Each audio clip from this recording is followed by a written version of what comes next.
From the nation's capital, the Conservative Caucus presents Conservative Roundtable, an in-depth look at today's most important issues. Welcome to Conservative Roundtable. I'm Howard Phillips, chairman of the Conservative Caucus, which sponsors these broadcasts, now being shown all over the United States of America. We're pleased to have as our guest today Mark Mix, the president of the National Right to Work Committee, and he also heads the National Right to Work Legal Defense Foundation. Mark, your visit with us this evening is very timely because big labor is on the move, trying to deprive American workers of a secret ballot. And of course, you've pointed out that it would be very hypocritical for Barack Obama to support this denial of a secret ballot because on November 4th, he was supported by people in secret ballots all over America. Absolutely, Howard. The hypocrisy meter is off the scale on this issue, frankly. Let's just give a little bit of explanation about what we're talking about. This bill that will be introduced, was introduced in the last Congress, would change the way workers join unions and the way unions are certified as representative of workers in a workplace. Under current law, 30% of the workers in a bargaining unit can petition the National Labor Relations Board for an election. And once they get those petitions, they notify the board notifies the employer that there's been a showing, a proper showing, and the board would execute an election after 35, 45, 50 days. Most elections occur within 50 days. Organized labor has been unable to convince workers to join them through this secret ballot mechanism. They're losing more and more elections.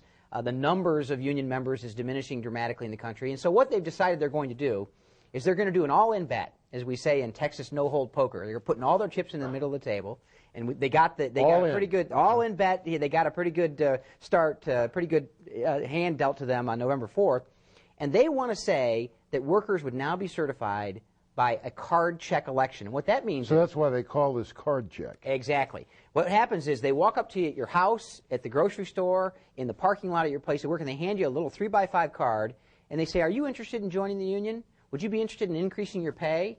Would you be interested in perhaps getting more insurance benefits?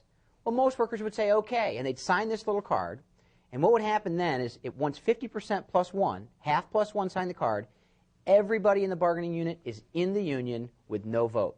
Now we have, Howard, wearing my hat of the National Right to Work Legal Defense Foundation, we represent literally hundreds of thousands of workers in cases all across America about union intimidation, where union officials show up at people's homes, they follow them in cars, they call them on the telephone with these campaigns of harassment to get them to not cross a picket line or, now, to sign one of these cards.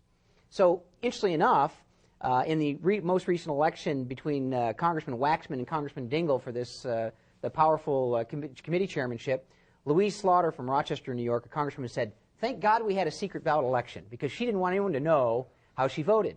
And to go farther on the hypocrisy meter, in 2001, George Miller, a congressman from California, who's the sponsor of this bill in the House, and 15 of his colleagues sent a letter to labor law officials in Mexico. And they found out, they were outraged to learn that the secret ballot election wasn't allowed in Mexico. And they said to these officials in Mexico that if you want to be a friend of the United States and a friend of the workers, that you have to allow secret ballot elections for workers in Mexico. Then he turns around and sponsors a bill in the United States of America that says American workers shouldn't have that same right. It's an outrage. What is the view of Mr. Obama on this? Has he promised big labor that he'll support card check? Not only has he promised, Howard, he has said, I am obligated, and that is a direct quote from his book. He said, I'm obligated to the labor unions. I see no problem with that. I have an obligation to repay them for all their support. And card check is the top of the list for President-elect Obama. Does that mean that he'll press forward on card check during his first months in office? Well, we shall see. Howard, you've been in this business long enough to know that I think it's Stan Evans, former head of the National Journalism Center, who created the Evans Law, which says the moment one of your friends gets to a point where he can do you some good, he stops being one of your friends. When our people are in power, there you go. We're out of power. Yeah, that may be the metaphor or the other version of it. But the bottom line is this. I think that President Obama, when he becomes president in January, is probably going to try to tamp down some of the expectations of these constituencies, particularly organized labor, because he's got an economic crisis he's dealing with right now. In fact, I talked with one of Barack Obama's biggest supporters out on the West Coast, and we started talking about the card check bill, and the man leaned back in his chair and he said, once Barack is elected in a landslide, the labor unions are going to be very sorry because he won't push for this card check legislation. Now, I don't know if we can take him at his word, and frankly, Howard, much like the Panama Canal fight in the late 70s and the labor law reform fight in 1978, when it's the last time we had a similar situation, a liberal Democrat in the White House, powerful Democrat control in both houses of the legislature, we had those battles. And you remember that, certainly the Conservative Caucus was the leader in that fight. Howard, you were the leader in that fight. Went to all 50 states. Exactly. And on labor law reform, we're going to have that same kind of fight. Or as Huck Walther would say, labor law deform. Labor law deform. If we're going to win this, we're going to have to mobilize literally hundreds of thousands of Americans to call in and make their voices known in Washington. Who's your leader in the House against card check? Well, in the House, we really won't have any leaders. They're going to pass that bill in the House by 70, 80 votes, and they'll pass it quickly. Steny Hoyer, the majority leader, has said that this will be one of the first things they take up. And frankly, we don't have we don't have a picket fence in the House. They're going to roll over it. There are people there, Tom Price from Georgia, Lynn Westmoreland from Georgia, Mike Pence from Indiana. There have been other principled conservatives who fought against this. I heard Mike Pence talk about it this morning. Yeah, they can do some things, I think, rhetorically to mobilize Americans, but the fight is going to come to the Senate.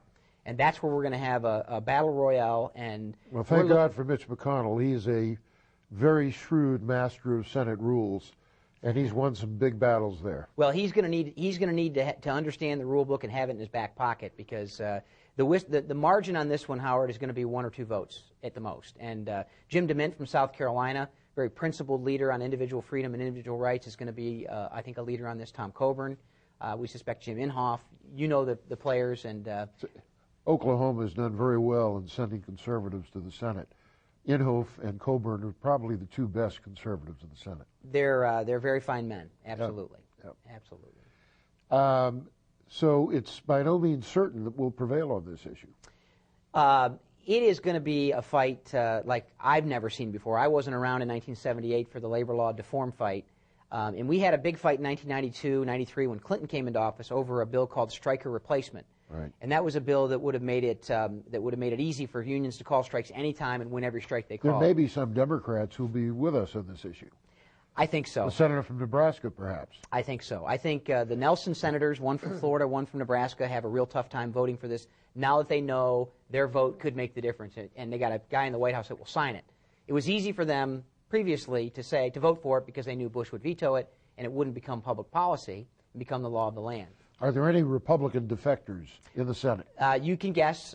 Susan Collins and Olympia Snow. Actually, Susan Collins and Olympia Snow were all right. It was Arlen Specter from Pennsylvania. Really? Who was the first one to vote. He was the only Republican that voted for cloture, which was the move to bring it to the floor for debate, to close the debate that was going on the bill.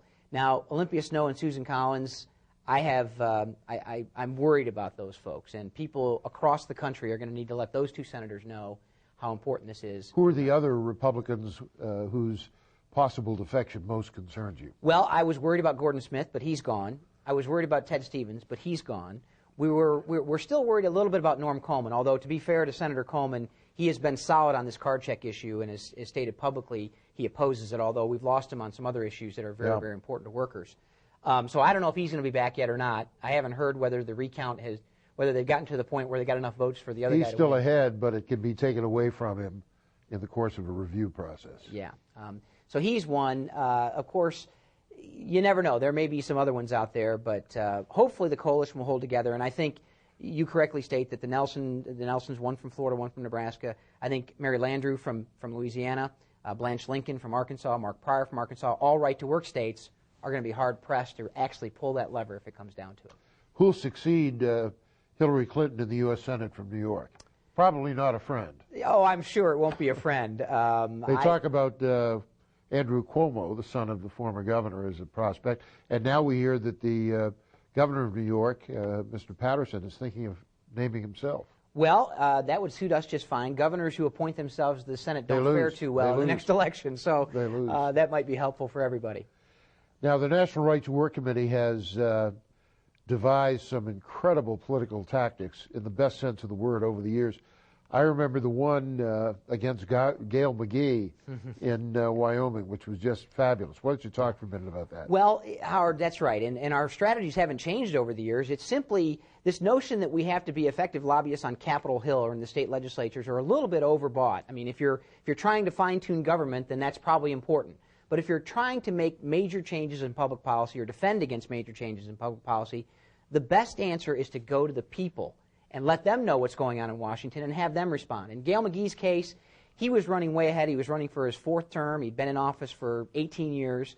He was running against a little-known state senator by the name of Malcolm Wallop. Who became a great U.S. senator. That's right. In the first poll in June of that year, in 1976, Wallop was down by 43 points. By August of that year, he was down by 35 points. 2.5 weeks out, he was still down by 17 points. But a series of conversations that Reed Larson had with the people of Wyoming, we ended up having about 8% of the entire Wyoming population as a member of the National Right to Work Committee. They had paid their dues or taken some action. And then we simply mobilized them through a series of communications that brought Malcolm Wallop from 43, 34, 17 to winning by... You also had a really tremendous television commercial with a picture of Gail McGee dragging a toilet on the back of his horse. Yes. To show some of the problems with OSHA and related labor issues. We have to take a break. We'll be back with Mark Mix right after these messages.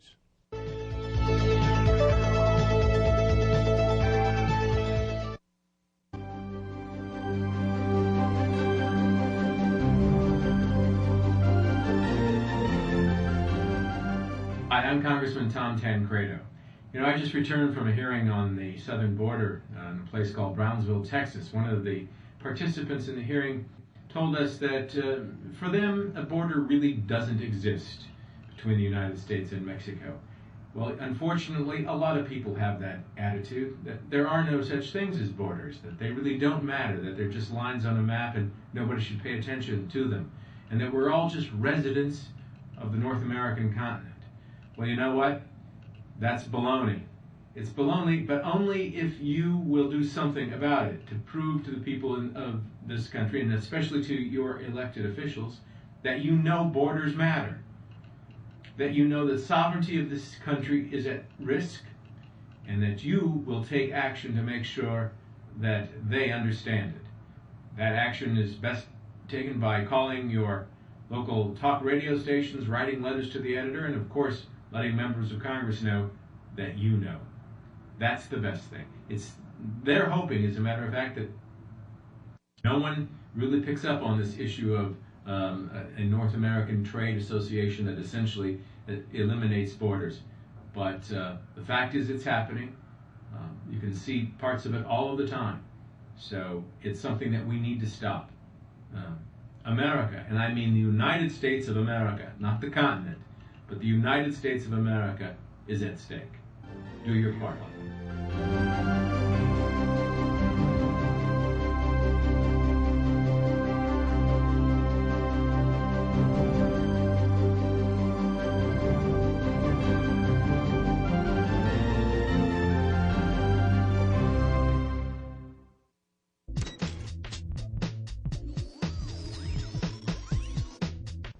Hi, I'm Mark Mix. This week's Right to Work report shows just how aggressively union officials have stepped up their efforts to trap American workers into forced unionism. In fact, they're trying to rig the system with a bill in Congress that allows union officials to put workers on the spot using intense pressure when choosing whether to support a union. Union operatives stalk employees in the workplace or parking lots, call them or barge in on them at their homes and bribe or threaten them to get their signatures. Fortunately, the National Right to Work Foundation is working every day to protect American workers from these abusive card check organizing tactics. Just recently, the foundation won a ruling which establishes new rights for workers to vote out unwanted unions after it's forced its way into their workplace through a card check drive. Capitalizing on the ruling and information on the foundation's website, a group of Dana Corporation employees from Indiana have just fought their way free of the unwanted United Auto Workers Union. But it wasn't easy. It seemed like they were there for every day, just harassing us outside the doors, wanting us to sign the cards. And I think they thought just because we were a small town that, you know, we were just kind of Gonna lay back and take it. What they did a lot of is they got the employees in the plant who are pro-union to go around to other employees and harass them, to the point where our HR department was brought in, and she had to handle it several times. Yeah, the UAW they used intimidation more than anything. They, just the fact that they would come in, wait on you right after work for you to come out, it just made it very uncomfortable to even leave the building at the end of the day, or even going into the building, because you knew they were going to be there to harass you. They did go to people's homes uninvited. Yes, they made home visits. One girl hid at her mom's house to avoid the visit they were doing to her. We were intimidated. They were verbally abusive and out lied. That's not representation. That's telling you have to do something. And that's not freedom. That's not America. The card check system is, I feel like it's un-American. How in the world can you as a union or whoever you are say that you want the people's best interest and yet not want to give them a free secret ballot vote? I mean, the two don't go together. And I don't know how you can tell Mexico 7 years ago, I mean, the very people that don't want it now and want the free choice bill passed, tell these people in Mexico, a free ballot election, secret ballot's the best way to go, and then come back and tell your own citizens, no, this isn't the way we want to go. I don't want to be told that I have to be in this union or be a part of a union when I don't feel that in my mind or in my heart that I want to be there. I want to make my own choice. Big Labor revealed its true dark nature to these workers, but thankfully they took actions to preserve their independence and their freedom before it was too late. Helping workers fight back is what our program is all about. That's why the National Right to Work Foundation stands ready to provide free legal aid to any workers targeted by this ugly form of forced unionism abuse. For more information on employee rights, I urge you to visit www.nrtw.org or call 1-800-336-3600. Until next time, I'm Mark Mix.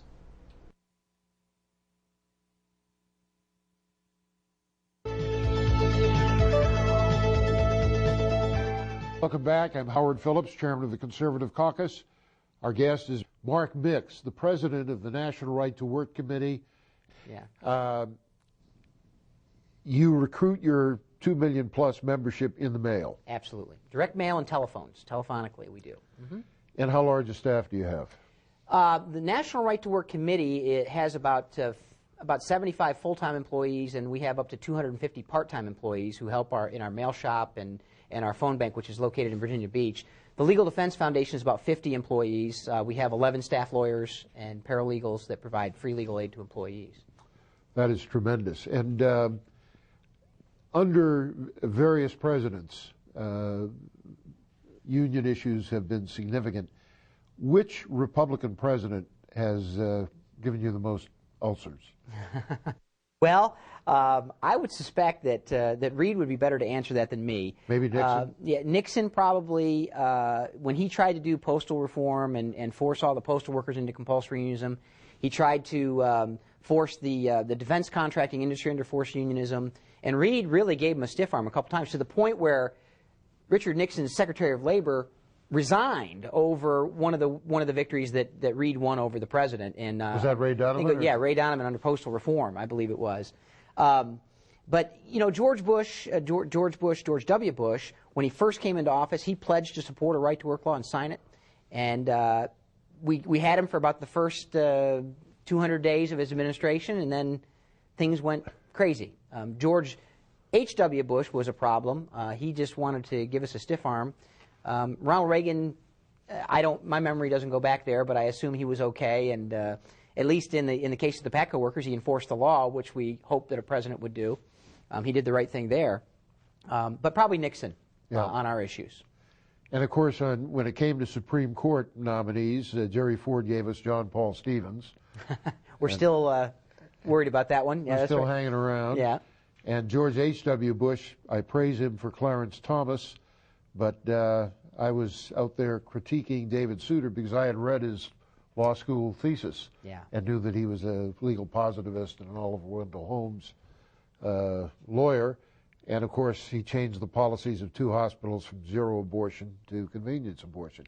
Let's talk about the bailout of the big 3 automakers. Now, the big problem the auto industry has is that Congress has imposed on it things like the CAFE standards, which make it very difficult to give people the kind of cars they want at a price they can afford to pay. But the big problem they have is the United Auto Workers. And how do you get involved in that kind of issue?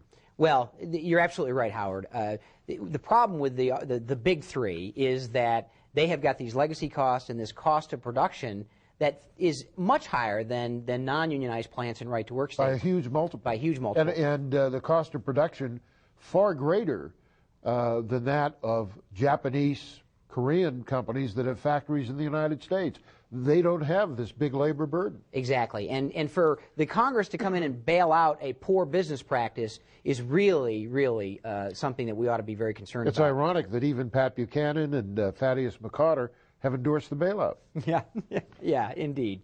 Indeed. Well, I think what they need to do, is they need to follow the model of Toyota and Honda and Mitsubishi and the companies that have located in right-to-work states that are actually gaining new automotive manufacturing jobs. It's a tough time for all the auto manufacturers right now, but it's a really tough time for GM and Ford and Chrysler because of those restrictive work rules that are negotiated into these contracts. And it wasn't anything that came all at once.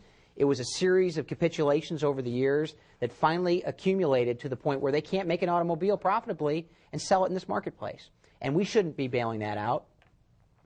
I ran for Congress in Massachusetts in 1970, and there was a General Electric plant in the district in Lynn, Massachusetts. My opponent voted against every defense bill, every defense program, which kept General Electric, I think that was it, I think it was General Electric, one of the big companies which was involved in producing jet engines and so forth and so on. And I spent a lot of time trying to explain to the union leaders in that district how when they supported my opponent, they were voting against their own jobs. But it didn't sink in because they had a different loyalty. It was to their union job, not to the workers' jobs. Right, right. Well, and organized labor has become a very, very important tool in the democratic political machine.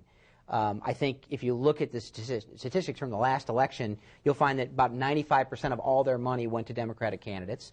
Not that we're a partisan organization, Howard. We have more problems with Republicans than we do with Democrats. What about the Teamsters? They do a dance every now and then, suggesting they might support Republicans. They usually don't leave the dance with the Republicans. Well, our family watched the Charlie Brown Thanksgiving special the other night, and Lucy with the football is a perfect example of what the Teamsters have done to Republican presidential candidates over the years, and that is, Charlie Brown, I won't pull the ball out this time. I won't. I promise. I promise. The one president who did get something from the Teamsters was Nixon, and that was because of Chuck Colson's relationship with Frank Fitzsimmons, who headed the Teamsters. But Jimmy Hoffa tries very hard to make Republicans think that he's their buddy. That's right. Just can't talk about it. We're going to take a break, and we'll have some closing comments by Mark Mix when we return. Please stay with us.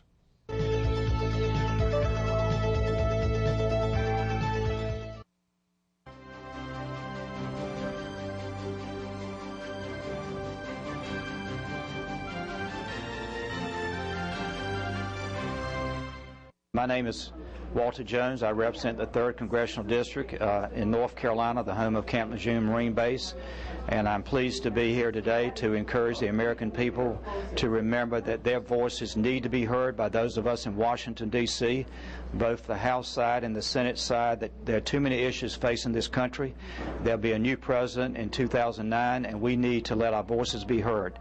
From immigration issues to terrorism to the fact that this country's debt, we owe China over $900 billion. But I want those people that might be seeing this interview to know that we, the American people, with the help of God, we can change the direction of this nation.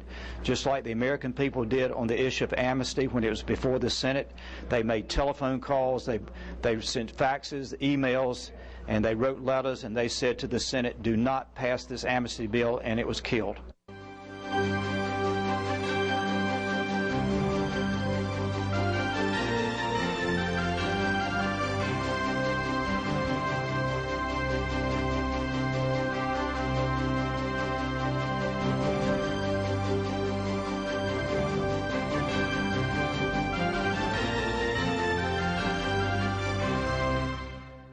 Come on, you're going to tell me that buying one imported towel is going to cost someone their job? Ever tried shopping for clothes with a 4-year-old? I can't be looking for where the stuff is made. Since 1980, nearly 500,000 Americans who make apparel and home fashions have lost their jobs, even though the quality of our products is second to none, which makes you wonder if it's foreign competition that's hurting us. So the shirt's imported. Who's it going to hurt? Or if it's us that's hurting us.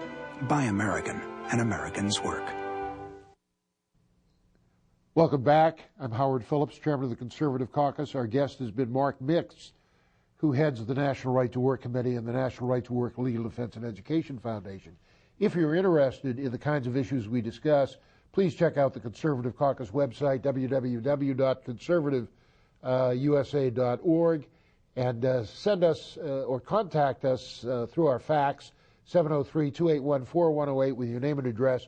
At no cost or obligation, we'll send you more information. Mark, how do people get in touch with you? Well, we have a website, nrtw.org. We also have an 800 number. If any individual workers out there watching the show want to exercise their rights that have been granted to them through legal cases we've won at the foundation, they can call us and get free legal aid from a lawyer. And even though Obama's allies are trying to eliminate their secret ballot, you'll keep their contact with you secret. Absolutely. Yeah, that's right. We won't disclose any names or addresses of anybody. But 1-800-336-3600 is the foundation's number, and you get to talk to a lawyer about your rights as a worker in America. But most importantly, Howard, I think if the viewers can go away with one thing, we need to pay attention to what's going to happen in the first 100 days, the first 6 months of this administration, because there will be a massive grab for new power for organized labor. And this power will come in the form of violating individual worker freedom for the benefit of this union collective that's got extreme privileges under the law. Mark, keep up the great work you're doing. Thanks for watching Conservative Roundtable. We'll see you next time.